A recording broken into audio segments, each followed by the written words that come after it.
Alléluia, alléluia, alléluia. Que le nom du Seigneur soit béni, celui qui vit éternellement, le chemin, la vérité et la vie, l'alpha et l'oméga. Alléluia. Je bénis le nom du Seigneur encore parce qu'il est souverain.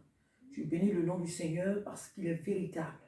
Je bénis le nom du Seigneur parce qu'il est tout puissant. Père, que toute la gloire te revienne ce matin parce que tu es vivant.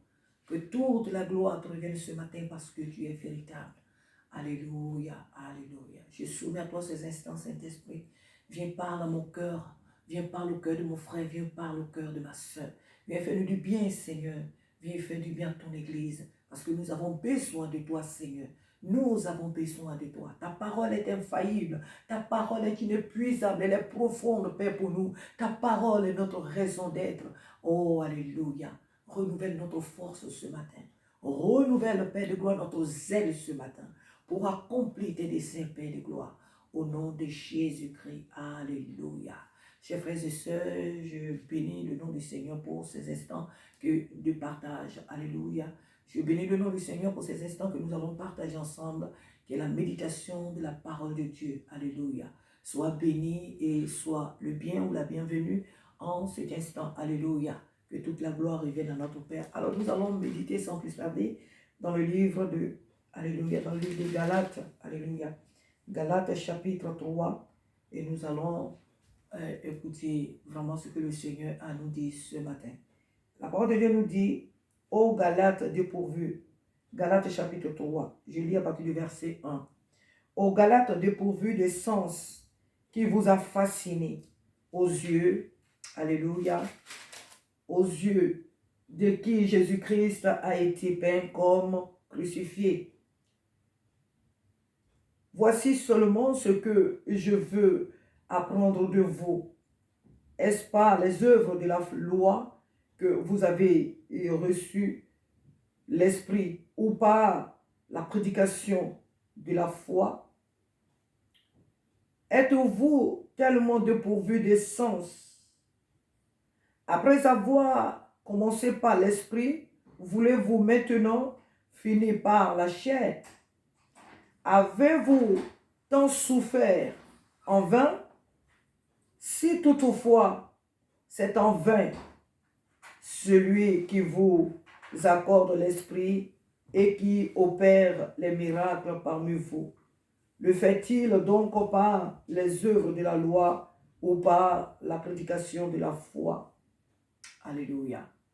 Donc voilà ce matin ce que l'Esprit de Dieu nous apporte comme reproche, comme exhortation pour nous encourager. Alléluia. Parce que dans notre marche souvent avec le Seigneur, nous commençons bien, c'est vrai. Nous avons au départ de notre conversion, nous avons un zèle. Nous servons le Seigneur dans une intégrité, mais vraiment pas possible. Et vraiment, nous avons ce zèle-là pour servir Dieu. Nous avons cette vision-là de plaire à Dieu. Nous avons cette vision-là de faire la volonté de Dieu. Et au cours de notre vie, ou dans cette marche, au fur et à mesure qu'on avance dans les années, le découragement, la faiblesse, la négligence, on ne médite plus la parole de Dieu, on ne prie plus assez comme il faut, on ne jeûne plus, on se mêle aux choses de ce monde et nous perdons complètement la vision. Voilà tel a été le cas des frères des Galates. Alors l'apôtre Paul qui leur a fait cette lettre leur pose ces questions que nous venons de lire. Il dit, ô Galates, êtes-vous dépourvus de sens? Ô Galates. Il dit dépourvu de sens. Qui vous a fasciné aux yeux de qui Jésus-Christ a été peint comme crucifié? Au départ, vous, les frères de Galates, vous avez bien commencé. Vous avez été même persécutés à cause de l'évangile. Et vous avez tenu ferme. Vous avez servi Jésus-Christ avec zèle. Vous avez évangélisé. Vous avez pratiqué la parole de Dieu. Vous êtes donné corps et âme vraiment au service de l'évangile. Vous êtes disposé vraiment au Saint-Esprit. Et qu'est-ce qui vous arrive? Qu'est-ce qui vous arrive? Vous avez commencé par l'esprit. Vous avez prophétisé au nom de Jésus. Vous avez fait des miracles au nom de Jésus. On ne trouvait pas de la fausseté au milieu de vous. Des faux prophètes, on ne les trouvait pas au milieu de vous. Si quelqu'un marchait dans le désordre, vous le mettiez au pas. Vous avez fait tellement de choses pour honorer le Seigneur. Oh frère Galate, qu'est-ce qui vous arrive? Avez-vous commencé par l'esprit pour finir de cette façon? La fin de toute chose vaut mieux que son commencement. Vous avez bien commencé. Qu'est-ce qui vous arrive, frère? Sœur, vous avez bien commencé. Est-ce qu'on finit de telle manière ou de la sorte? Non, cela ne vous ressemble pas, frère des Galates. Cela ne vous ressemble pas. Et le cœur de Paul était meurtri. Le cœur de Paul était vraiment saigné de voir l'attitude des frères des Galates se comporter de la sorte. Ils acceptaient finalement les faux prophètes. Ils acceptaient finalement les magiciens. Ils acceptaient finalement les choses du monde. Il y avait un désordre finalement au milieu d'eux. La crainte de Dieu n'était plus là. Ils faisaient des choses dans le but d'être applaudis des hommes. Ils faisaient des choses dans le but d'être vus des hommes. Ils se conformaient au monde. Ce qu'on ne voyait même pas dans le monde, ces choses-là se nommaient parmi eux.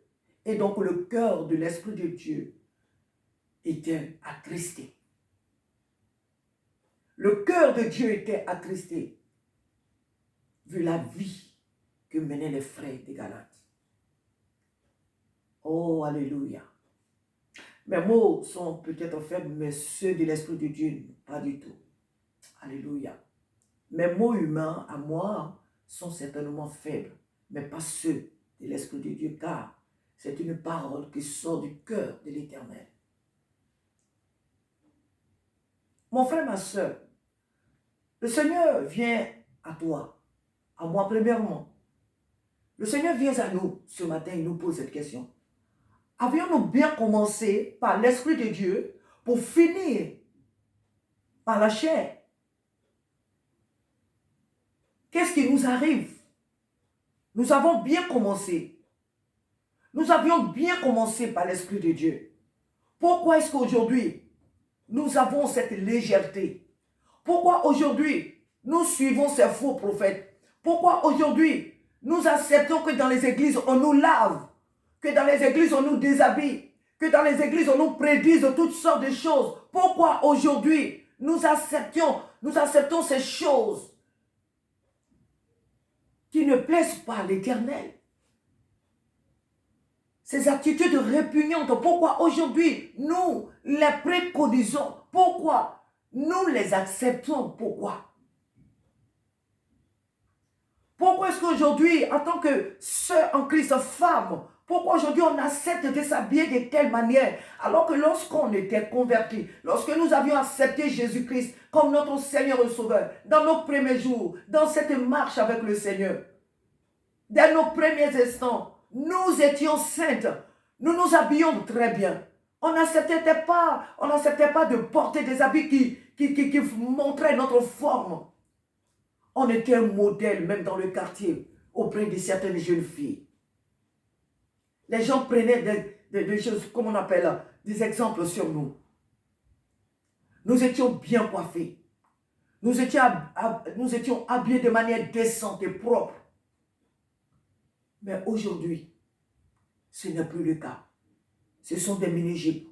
Ce sont les fausses paupières, des ongles, des faux ongles, des rouges à lèvres de toute forme de couleur. On ne dit pas de ne pas mettre le rouge à lèvres. Mais la Bible nous recommande la sobriété. La Bible nous recommande la sobriété. De manière extravagante, de manière vraiment des habillements provocateurs. La manière même dont certaines païennes même ne s'habillent pas. Aujourd'hui, ma soeur, tu es rentré dans ce monde-là. Toi qui prophétisais avant dans l'église. Toi qui avais cette vie de sanctification. Aujourd'hui, tu t'es laissé aller. Aujourd'hui, ma soeur, tu t'es laissé aller. Regarde ta manière de t'accoutrer aujourd'hui. Tu n'as même plus à cœur d'aller à l'heure même à l'église. Pour venir même aux réunions de prière, c'est tout un problème dans la semaine. Pour venir au culte les dimanches, c'est devenu un fardeau pour toi. Toi qui étais même parmi les premières personnes qui venaient au culte, aujourd'hui, tu traînes les pas. Tu es aujourd'hui même parmi les dernières personnes qui viennent dans la présence de Dieu. Et il y a beaucoup de choses qu'on pourrait dire. Ma soeur, le Seigneur veut que tu te ressaisisses. Mon frère, le Seigneur veut que tu te ressaisisses. Toi qui évangélisais, même quand tu revenais de ton boulot, tu étais fatigué, tu dis non, il faut d'abord que j'aille donner quelques prospectus à des personnes avant de rentrer à la maison. Toi qui encadrais les jeunes de l'église, toi qui leur donnais des bons conseils, toi qui poussais les gens à l'église à prier. Chez toi même, peut-être qu'il y avait même une cellule de prière chez toi. Tu étais l'exemple parmi les frères. Aujourd'hui, tu as abandonné le Seigneur. Tu ne t'en rends certainement pas compte, mais tu as abandonné le Seigneur. Toi aussi, tu traînes les pas aujourd'hui. Tu as fait même de sorte à ce que la cellule qui se tenait chez toi ne se tienne plus. Parce que tu as trouvé toutes sortes de raisons. Oui, tu ne sors plus tôt du boulot. Oui, telle ou telle raison. Aujourd'hui, la cellule ne se tient plus chez toi. Parce que tu trouves que cela n'est plus trop important. Tu t'es laissé aller. L'argent est devenu ton Dieu. Tes projets sont devenus plus importants que le ministère que Dieu t'a donné. Tes projets sont devenus plus importants que l'œuvre à laquelle Dieu t'a appelé. Tu as même oublié que tu as un appel. Tu as même oublié que tu as un ministère. Tu as même oublié que Dieu t'a choisi pour un domaine bien précis dans sa maison, pour l'édification de son peuple. Aujourd'hui, tu as tout abandonné. Et tu t'es conformé, sinon que tu te conformes à ce monde. Tu passes du temps aujourd'hui devant la télévision. Tu regardes tout ce qui se passe dans le monde. Mais la prière, elle n'existe même presque plus dans ton programme. La méditation de la parole de Dieu ne fait plus partie de ton programme. Tu te lèves le matin comme tu veux. Tu vas vaquer à tes occupations comme tu veux. Tu viens, tu te couches comme tu veux. Tu fais tout ce que tu veux, mais d'une manière vraiment délaissée. Tu as délaissé le Saint-Esprit. Tu as abandonné Jésus-Christ. As-tu commencé par l'Esprit, mon frère, ma soeur? Avions-nous commencé par l'Esprit de Dieu pour terminer de cette façon? Non. Il nous faut nous ressaisir. Car Jésus-Christ est à la porte. Reprends ton zèle, mon frère. Reprends ton zèle, ma soeur. Ressaisis-toi. Et replonge-toi dans la parole de Dieu. Il faut dire ce matin que le Seigneur ne m'envoie pas vers toi pour te condamner, pour te juger. Car moi aussi, il y a beaucoup de choses qu'on peut me reprocher. Moi aussi, je dois me ressaisir. Moi aussi, je dois revenir à mon premier amour, qui est Jésus-Christ. Je dois revenir à mon premier zèle pour l'œuvre de Dieu. Ressaisissons-nous et revenons à la parole, car Jésus-Christ revient. Nous avions bien commencé. Il est plus qu'important que nous terminions bien aussi. Nous avions commencé par l'esprit. Il est aussi important que nous finissions par l'esprit. Car ce qui est né de la chair est chair. Et ce qui est né de l'esprit est esprit. Nous sommes nés de l'esprit. Alors si nous avions commencé par l'esprit, nous devons aussi terminer par l'esprit. L'esprit de Dieu. Que Dieu t'aide, ma soeur. Que Dieu t'aide, mon frère. Que Dieu m'aide. Que Dieu nous aide tous à continuer cette course par l'esprit, dans l'esprit, et à finir un jour, si nous devons quitter maintenant ce monde, ou le jour de notre départ de ce monde, que nous le quittions aussi par l'Esprit. Alléluia. Que le Seigneur nous aide. Que le Seigneur t'aide, mon frère, ma soeur. Que le Seigneur nous aide à continuer la course par l'Esprit qui nous a été donné par grâce. L'Esprit de Dieu qui est venu habiter en nous par grâce. Alléluia. Que le Seigneur nous fortifie. Les temps sont difficiles. Les temps sont mauvais. Nous ne devons pas abandonner Jésus-Christ. Nous ne devons pas abandonner le Saint-Esprit. Nous devons toujours avoir recours à cette parole. Nous devons toujours plonger nos regards, nos cœurs dans cette parole. Ce monde et ses plaisirs, ce monde et ses loisirs passent et passeront. Mais la parole de Dieu, elle demeure éternellement. Elle demeure. Elle a demeuré, elle demeure, elle demeurera éternellement. Jésus-Christ a dit aucune goutte de sa parole ne tombera à terre. Non, aucune goutte ne passera. Cette parole, elle demeure éternellement. Elle demeurera pour l'éternité. Alors, nous devons nous attacher à ce qui demeure. Nous devons nous attacher à ce qui est éternel. Nous devons nous attacher à ce qui est vrai, à ce qui est pur. Nous devons nous attacher à ce qui est digne. Oh, des enfants de Dieu. Nous devons nous attacher à ce qui est de l'Esprit de Dieu. Nous devons nous efforcer à aimer cette parole. Alléluia. J'aimerais que tu sois triste lorsque tu fais ce qui n'est pas bien. J'aimerais, mon frère, ma soeur, que tu sois triste lorsque tu fais des choses qui ne glorifient pas l'Éternel. Revenons au Seigneur. Revenons à notre premier zèle et ne jouons plus avec le péché. N'acceptons plus le péché. Ne jouons plus avec le péché. Ressaisissons-nous et continuons la marche selon l'Esprit de Dieu qui habite en nous, par sa force, par les directives qu'il nous donne. Et ne prenons point plaisir à l'iniquité. Que Dieu te bénisse, que Dieu me bénisse, que Dieu bénisse son Église et qu'il nous aide vraiment à continuer dans cet élan qui est son esprit. Alléluia. Que Dieu nous aide. Ne baissons pas les bras. C'est vrai que beaucoup de choses se passent autour de nous, quelquefois qui attirent notre attention sur tout ce qui, sur la télévision, on est là, on veut savoir les choses qui se passent, ceci, cela, sur les réseaux sociaux. C'est vrai, c'est pas mauvais. Mais quand cela prend le temps que nous devons prendre avec Dieu, c'est là que les choses deviennent compliquées et c'est là que ça devient mauvais. Oh, nous ne devons pas laisser les choses de ce monde nous prendre le temps que nous devons prendre avec le Seigneur. Nous ne devons pas laisser les choses de ce monde prendre le temps que nous devions passer dans notre intimité avec le Seigneur. Parce que c'est là, dans l'intimité, que le Seigneur lui-même va nous enseigner. C'est là, dans l'intimité, que le Seigneur lui-même va nous révéler ce qui se passe. C'est là que le Seigneur va nous révéler qui a raison, qui n'a pas raison. C'est dans l'intimité que nous acceptons le jugement de celui qui nous a élus. Alléluia. Accordons plus du temps au Seigneur. Aimons la présence de Dieu et approchons-nous vraiment de lui. Alléluia. Je vais m'arrêter là.